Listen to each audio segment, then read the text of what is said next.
আসসালামু আলাইকুম।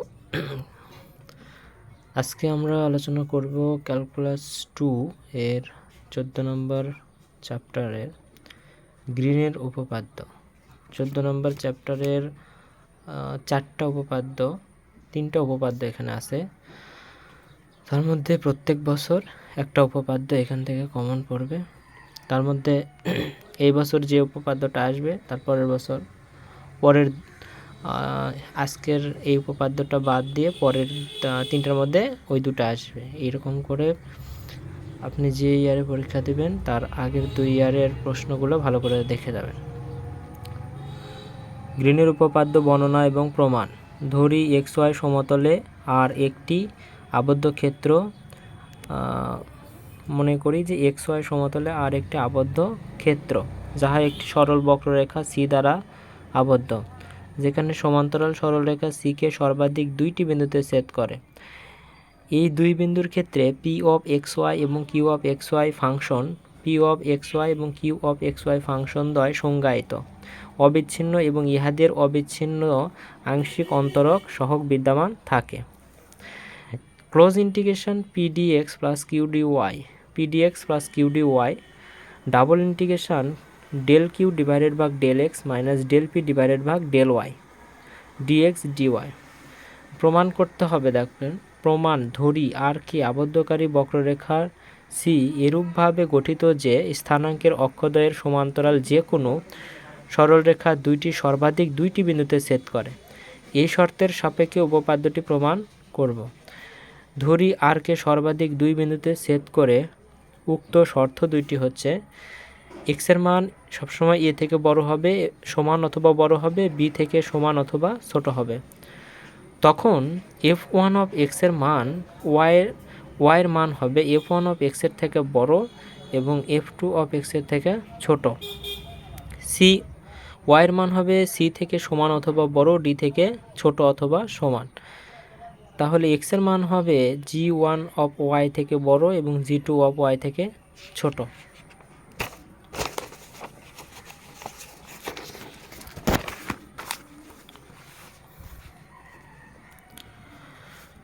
এক নম্বর শর্তের জন্য double integration del p divided ভাগ del y dx dy ইন্টিগ্রেশনের এবং ডাবল ইন্টিগ্রেশন ছিল। এখানে ডাবল ইন্টিগ্রেশনের প্রথম ইন্টিগ্রেশনের লিমিট হবে a থেকে b পর্যন্ত, আর দ্বিতীয় ইন্টিগ্রেশনের লিমিট হবে f1 of x থেকে f2 of x পর্যন্ত। del p ডিভাইডেড ভাগ del y dy dx, এখানে এই যে del p ডিভাইডেড ভাগ del y ছিল, এখানেও del p ডিভাইডেড ভাগ del y। যেহেতু এখানে y আছে এই জন্য yটা আমরা আগে নিছি। a থেকে b পর্যন্ত p of x, y f1 থেকে f2, তাহলে এই p কে আগে প্রথম ইন্টিগ্রেশন এই ইন্টিগ্রেশনটা ভেঙে দিলে হবে p of x, y f1 থেকে f2 dx।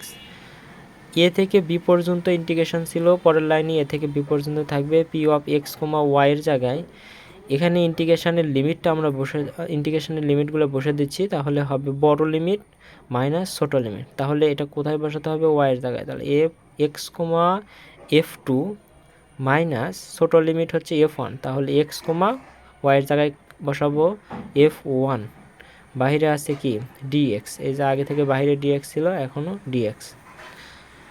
a থেকে b পর্যন্ত লিমিট, এখন এই মাইনাসের এই পাশেরটাকেও a থেকে b পর্যন্ত লিমিট, আবার a থেকে b পর্যন্ত লিমিট এই মাইনাসের পরেরটাকেও দিতে হবে।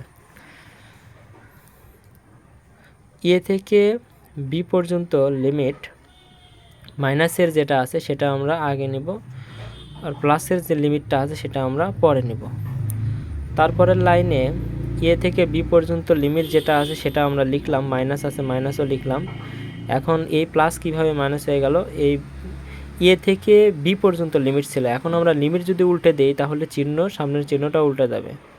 তাহলে আমরা a থেকে b ছিল, আমরা এখন b থেকে a লিখলাম, এই জন্য সামনের চিহ্নটা প্লাস ছিল, চেঞ্জ হয়ে মাইনাস হয়ে গেল। p of x, f2 আগে যা ছিল তাই। এখন মাইনাস ইন্টিগ্রেশন a থেকে b পর্যন্ত এটা যা ছিল তাই, এটা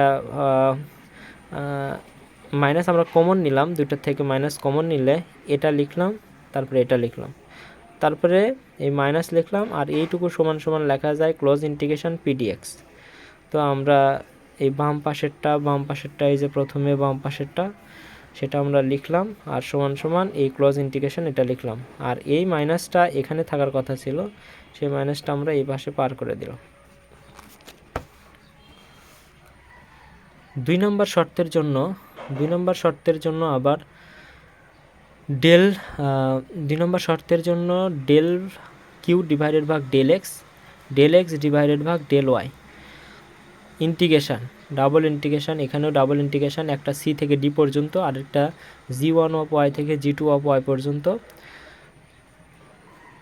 ডেল কিউ ডিভাইডেড ভাগ ডেল এক্স। এখানে নিচে যেহেতু ডেল এক্স আছে আমরা ডেল এক্সটা আগে নিলাম আর ডেল ওয়াইটা পরে নিলাম। এখন সি থেকে ডি পর্যন্ত প্রথম ইন্টিগ্রেশন আমরা ঠিক রাখলাম, দ্বিতীয় ইন্টিগ্রেশনকে আমরা ইন্টিগ্রেশন করলে আমাদের যেটা হবে যে x q of x comma y g1 থেকে g2 পর্যন্ত লিমিট ডিওয়াই, এই যে শেষে ডিওয়াই ছিল ডিওয়াই, আর ডিএক্সকে তো আমরা এই লিমিটের মধ্যে আওতায় ছিল। সি থেকে ডি পর্যন্ত লিমিটটা ঠিক রাখলাম, কিউ অফ, এটা কিন্তু এখন এক্সেল লিমিট, g1 g2 এগুলো কার লিমিট ছিল, এক্সেল লিমিট, এই জন্য g1 এবং g2 আপার লিমিট লোয়ার লিমিট আমরা এক্সের জায়গায় বসে দেবো। প্রথমে আপার লিমিট বসাবো, তারপরে সূত্রে একটা মাইনাস, তারপরে লোয়ার লিমিট বসাবো। এই জন্য প্রথমে এক্সের জায়গায় আমরা আপার লিমিট g2 বসাবো, ওয়াইয়ের জায়গায় ওয়াই বসাবো, মাইনাস বসাবো সূত্রের একটা, কিউ অফ আবার এক্সের জায়গায় লোয়ার লিমিট বসাবো, তারপরে একটা ওয়াই। এখন প্রথমটা ঠিক থাকবে, মাইনাস এই লিমিটটা এই মাইনাসের আগের রাশিও পাবে, মাইনাসের পরের রাশিও পাবে, তারপরে সি থেকে ডি পর্যন্ত Q of g2 Y dy, এই লিমিটটা উল্টে দিলে মাইনাস হয়ে যাবে প্লাস, লিমিটটা উল্টে দিলে সি থেকে ডি পর্যন্ত ছিল, এখন আমরা ডি থেকে সি পর্যন্ত নিলে এই সামনের চিহ্নটা পরিবর্তন হয়ে প্লাস থেকে মাইনাস, মাইনাস থেকে প্লাস এরকম হয়ে যাবে। তো আগে থেকে যেহেতু মাইনাস ছিল এখন হয়ে যাবে কি প্লাস, আর পরের রাশিগুলো ঠিক থাকবে।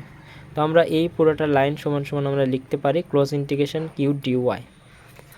তো এটা ছিল আমাদের আগে এটা সমান সমান আমরা এটা লিখলাম, আর সমান দিলাম, দেওয়ার পরে এটা আমরা পাইছি সেটা লিখলাম।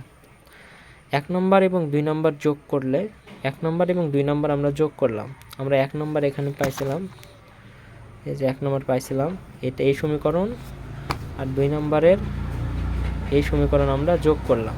যোগ করার পরে বাম পাশেরগুলো বাম পাশে লিখবো, ডান পাশেরগুলো ডান পাশে লিখবো। তো বাম পাশেরগুলো বাম পাশে লিখলাম আর ডান পাশেরগুলো ডান পাশে লিখলাম। লেখার পরে যোগ করার পরে close integration P dx plus Q dy, এই পাশ থেকে আমরা এই পাশে নিলাম, আর এই লাইন আমরা এই পাশ থেকে আমরা এই পাশে নিলাম।